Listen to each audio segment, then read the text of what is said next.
नमस्कार, खबरों का पंचनामा देख रहे हैं आप और मैं हूं आपके साथ दिव्या सिंह। हम लेकर आए हैं देश और दुनिया की 5 बड़ी खबरें, जिस पर चर्चा के लिए हमारे साथ स्टूडियो में मौजूद हैं कैपिटल टीवी के editor in chief doctor Manish Kumar. Doctor साहब, स्वागत है आपका। धन्यवाद। सबसे पहले एक नजर आज की टॉप हेडलाइंस पर।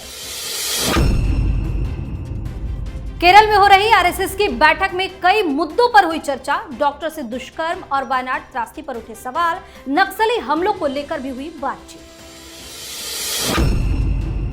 कोलकाता कांड में पीड़िता के परिवार को किया गया नजरबंद। अधीर रंजन चौधरी ने लगाया सनसनीखेज आरोप। ममता के पुलिस पर उठ रहे कई सवाल।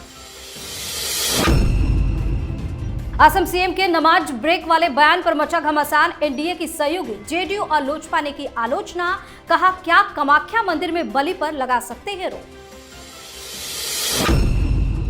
हरियाणा में विधानसभा चुनाव से पहले सियासी उठापटक तेज। दुष्यंत चौटाला को लगा बड़ा झटका। जेजेपी के 3 विधायक आज बीजेपी में शामिल। जुमला निकला मोहम्मद यूनुस का वादा। बांग्लादेश में हिंदू टीचर प्रोफेसरों से जबरन इस्तीफा ले रहे कट्टरपंथी धमकी देकर सिर्फ 4 शब्द लिखवाया, मैं इस्तीफा देती हूं।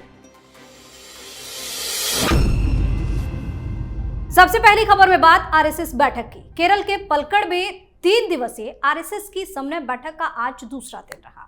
बैठक में कई मुद्दों पर बातचीत हुई, जिसमें सबसे पहले संघ की तरफ से केरल के वायनाड त्रासदी पर स्वयंसेवकों द्वारा किए गए सेवा और राहत कार्यों की रिपोर्ट पेश की गई।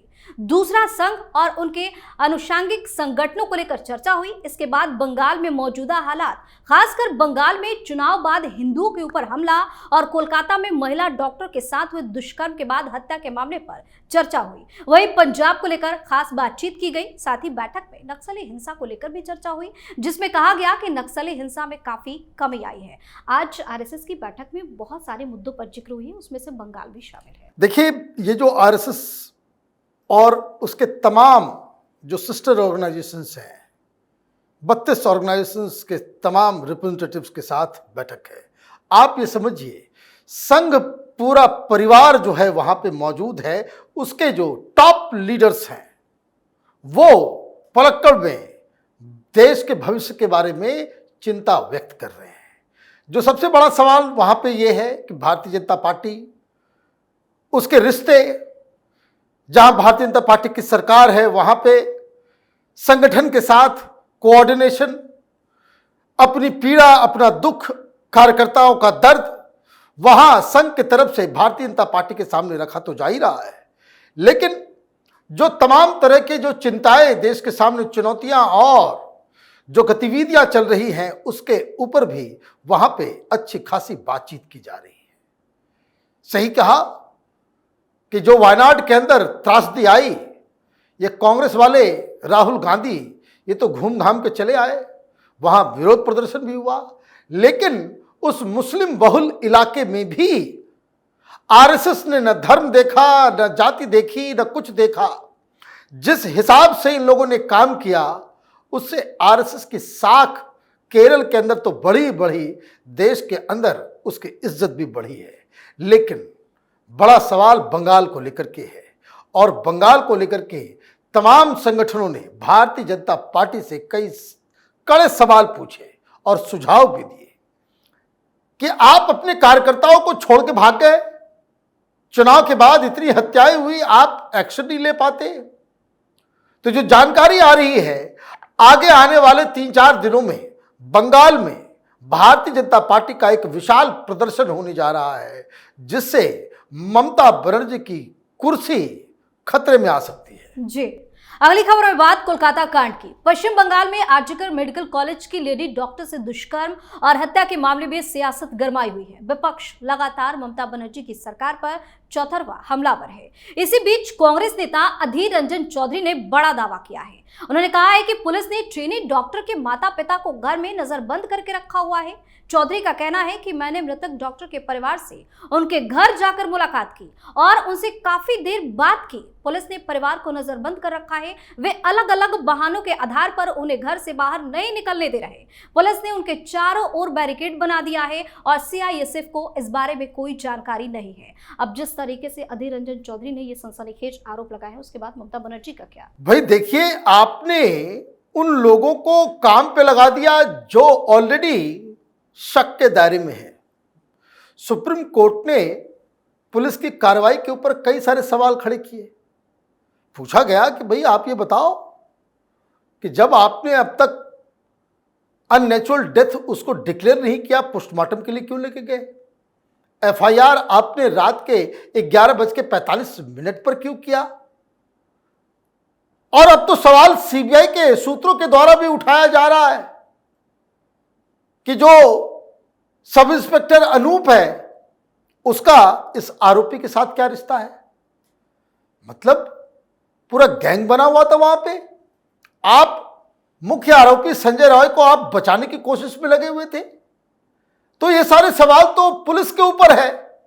और आपने माता पिता को, ये अधीर रंजन चौधरी कह रहे हैं कि उनको बाहर नहीं निकलने दिया जाता। भाई क्यों नहीं निकलने दिया जा रहा? क्यों? आप उनके इंटरव्यू पे आपको दिक्कत हो रही है कि वो मीडिया से ना मिले, कोई बयान ना दे, मामला खराब हो जाएगा। तो मुझे लग रहा है कि ममता बनर्जी गलती पे गलती करते चली जा रही हैं और इसका खामियाजा उनकी राजनीति, उनकी पार्टी, टीएमसी के नेता और अगले चुनाव में इसका असर देखने को जरूर मिलेगा। जी। वहीं एनडीए के प्रमुख सहयोगी दलों में शामिल नीतीश कुमार की जेडीयू और चिराग पासवान के एलजेपी ने असम के मुख्यमंत्री हेमंत बिस्वा शर्मा के बयान पर असहमति जताई है। दोनों ही दलों ने मुस्लिम विधायकों को नमाज अदा करने के लिए शुक्रवार को मिलने वाले 2 घंटे का अवकाश बंद करने के फैसले की आलोचना की है। इनका कहना है कि यह फैसला देश के संविधान के मूल सिद्धांतों के खिलाफ है। हर धार्मिक विश्वास को अपनी परंपराओं को संरक्षित करने का अधिकार है। मैं सीएम शर्मा से पूछना चाहता हूं कि आप रमजान के दौरान शुक्रवार की छुट्टियों पर प्रतिबंध लगा रहे हैं और दावा करते हैं कि इससे कार्य कुशलता बढ़ेगी। हिंदू परंपरा का एक महत्वपूर्ण हिस्सा मां कामाख्या मंदिर है। क्या आप वहां बलि की प्रथा पर प्रतिबंध लगा सकते हैं? वहीं सीएम शर्मा का कहना है कि यह फैसला हिंदू और मुस्लिम विधायकों के बीच आम सहमति से लिया गया है। अब जेडीयू और चिराग पासवान की पार्टी ने सवाल उठा दिया है। देखिए, ये लोग कंफ्यूज लोग हैं। इन लोगों ने सेकुलरिज्म का अफीम चाट रखा है, इसलिए ये क्या बोल रहे हैं, क्या बकवास कर रहे हैं, इनको समझ में नहीं आता। ये भारतीय जनता पार्टी के साथ है, भाई छोड़ दो साथ, डिक्लेयर कर दो कि संविधान का पालन नहीं किया जा रहा है।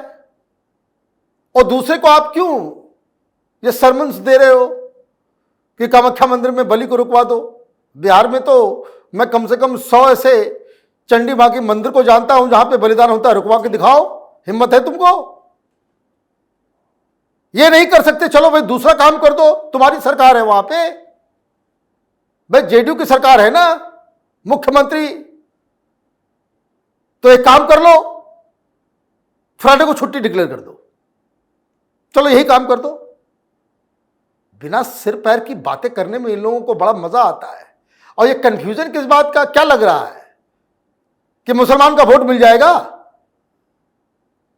भाई गजब कहानी है आप लोगों की। भाई क्यों नहीं निकाले उस पार्टी से देवेंद्र बाबू को? भाई देवेश बाबू को क्यों नहीं निकाला आपने, जो चुनाव जीतने के बाद उन्होंने कहा कि भाई मुसलमानों को काम नहीं करूंगा? तो आप क्या बोलते हो? क्या मैं इसलिए कहता हूं, ये सेकुलरिज्म का अफीम चाट कर ये जो बहकी बहकी बातें ये लोग करते हैं, ये लोग अवसरवादी हैं, अवसरवादी हैं। अकेले चुनाव लड़े तो जेडीयू के जो है सीटें आना मुश्किल हो जाए, साथ में आप चलोगे भी, साथ में रहोगे भी और बीच बीच में इस तरह का ज्ञान देते रहोगे। ये भारतीय जनता पार्टी है जो इसको बर्दाश्त कर रही है। अदरवाइज इन लोगों के दिमाग में जो है जो फितूर घुसा हुआ है सेकुलरिज्म का, वो इनकी राजनीति के लिए नुकसानदेह है। जी। और अब बात हरियाणा की। दुष्यंत चौटाला की पार्टी को हरियाणा विधानसभा चुनाव से पहले एक बार फिर बड़ा झटका लगा है। उनकी पार्टी जेजेपी के 3 विधायकों ने उनका साथ छोड़ दिया और बीजेपी में शामिल हो गए हैं। जिंद में आयोजित जन आशीर्वाद रैली में इन विधायकों ने बीजेपी का दामन थाम लिया है। मुख्यमंत्री नायब सैनी की मौजूदगी में बीजेपी में ये विधायक शामिल हुए। गौर करने वाली बात यह है कि जेजेपी ने 2019 के विधानसभा चुनाव में 10 सीटें जीती थी, लेकिन 2024 का चुनाव आते आते जेजेपी का कुनबा बिखर गया। इनमें से अब तक 7 विधायक साथ छोड़ चुके हैं और अब केवल दुष्यंत चौटाला, उनकी मां नैना चौटाला और अमरजीत टांडा ही रह गए हैं। अब जेजेपी तो पूरी तरह से बिखर चुका है। देखिए, ये इमेच्योर पॉलिटिक्स जो जेजेपी की तरफ से किया गया। आप सरकार में रहोगे भी, सरकार की मलाई भी चाटोगे और उसके बाद जो है सरकार के खिलाफ और जिस अपने अलायंस पार्टनर के खिलाफ मुहिम भी चलाओगे। तो ये कंफ्यूज्ड पॉलिटिक्स का जो है नतीजा है कि जो पार्टी 10-10 सीट लेकर के आ रही थी, अभी 10 उम्मीदवार नहीं मिल रहे हैं। दिक्कत ये है। और दिक्कत दूसरी ये भी है कि भारतीय जनता पार्टी ने साफ मना कर दिया है। पहले तो ये गए थे कि अलायंस को रिवाइव करने के लिए, लेकिन वो भी मना कर दिया गया। आपके सारे विधायक जो है 7-7 विधायक बस तो परिवार ही बच गया गुठंडा पर छोड़ करके, बाकी सारे लोग चले गए। क्यों चले गए? जो ग्राउंड का लीडर होता है, ये जो देखिए पॉलिटिकल पार्टी किसी की भी हो, चाहे कांग्रेस हो, बीजेपी हो, जो एमएलएज होते हैं, जो संगठन से जुड़े हुए, विचारधारा से जुड़े हुए लोग नहीं होते हैं, जिनको आप टिकट देते हैं उसके पॉकेट का साइज देख करके, कई बार आप टिकट को बेच करके देते हो, वो अपने से चुनाव लड़ता है, पार्टी को भी फायदा पहुंचाता है, खुद भी जीतता है। तो ऐसे लोगों का कमिटमेंट कोई विचारधारा से नहीं है। और जेजेपी कोई वैचारिक पार्टी नहीं है, ये तो बेसिकली एक चौटाला फैमिली की पार्टी कट करके वो आपने एक अलग पार्टी बनाया। कोई वैचारिक कमिटमेंट तो किसी के साथ था नहीं, तो उसको उसी हिसाब से चलना चाहिए था। लेकिन होता क्या है कि पारिवारिक पार्टियों का हाल यही होगा।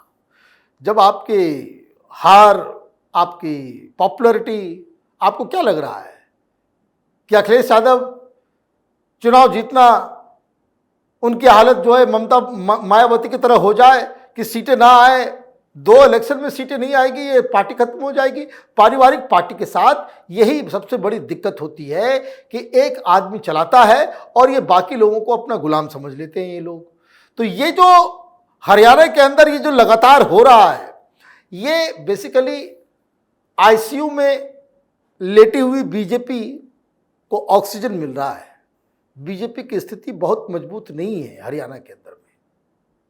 वहाँ दीपेंद्र हुड्डा जो है उसके एक अच्छी इमेज चली गई है और इस इमेज को तोड़ पाने में भारतीय जनता पार्टी उसको बहुत ही मुश्किल हो रही है। सैनी साहब वो जिंद चुन रहे हैं क्योंकि जाट लैंड है, सेंट्रल लैंड है, और ये सारी चीजें करने के बावजूद जो बीजेपी को एक परसेप्शन क्रिएट करना है, तो ये परसेप्शन क्रिएट करने के लिए कि भाई पार्टी छोड़ के लोग आ रहे हैं, इधर आ रहे हैं, उधर आ रहे हैं, वो तो अच्छा है, लेकिन ग्राउंड में भी बहुत सारा काम भारतीय जनता पार्टी के लिए बाकी है। जी, आखिरी खबर में बात बांग्लादेश की। शेख हसीना सरकार की बर्खास्तगी के बाद बांग्लादेश में हिंदुओं के खिलाफ अत्याचार के मामले लगातार बढ़ रहे हैं। ताजा मामला वहां बच्चों को पढ़ाने वाले हिंदू शिक्षकों से जुड़ा है। उन्हें अपनी सरकारी नौकरी से इस्तीफा देने के लिए मजबूर किया जा रहा है, उनसे जबरन इस्तीफा लिया जा रहा है। मीडिया रिपोर्ट के मुताबिक पड़ोसी देश में अब तक कम से कम 50 हिंदू शिक्षकों को अपनी नौकरी छोड़ने के लिए मजबूर कर दिया गया है।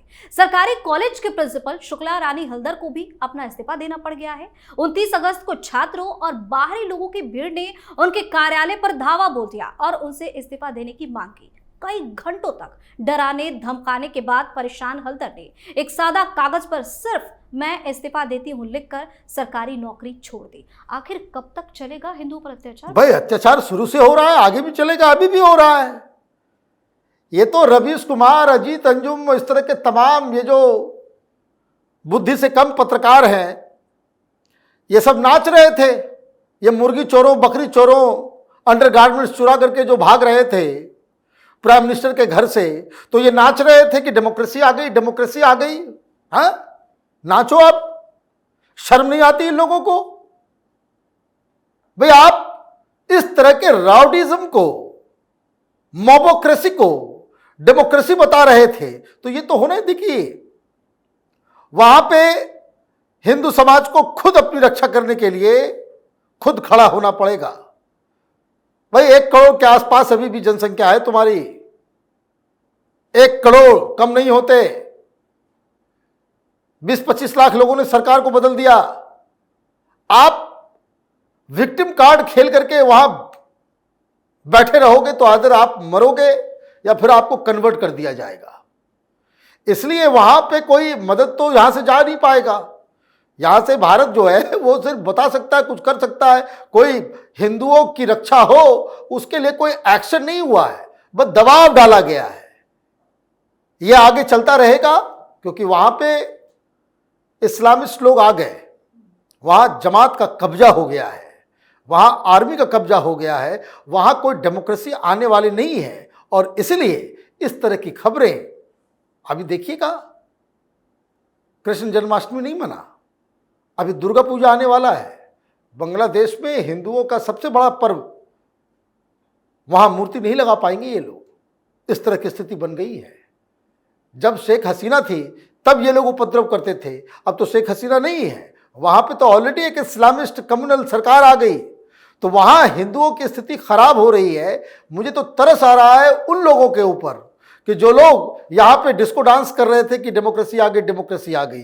तो इन लोगों को भी माफी मांगनी चाहिए। बहुत बहुत धन्यवाद तमाम जानकारी के लिए। धन्यवाद। खबरों का पंचनामा में आज के लिए इतना ही। देश और विदेश की बाकी खबरों और उनके सटीक एनालिसिस के लिए देखते रहिए कैपिटल टीवी।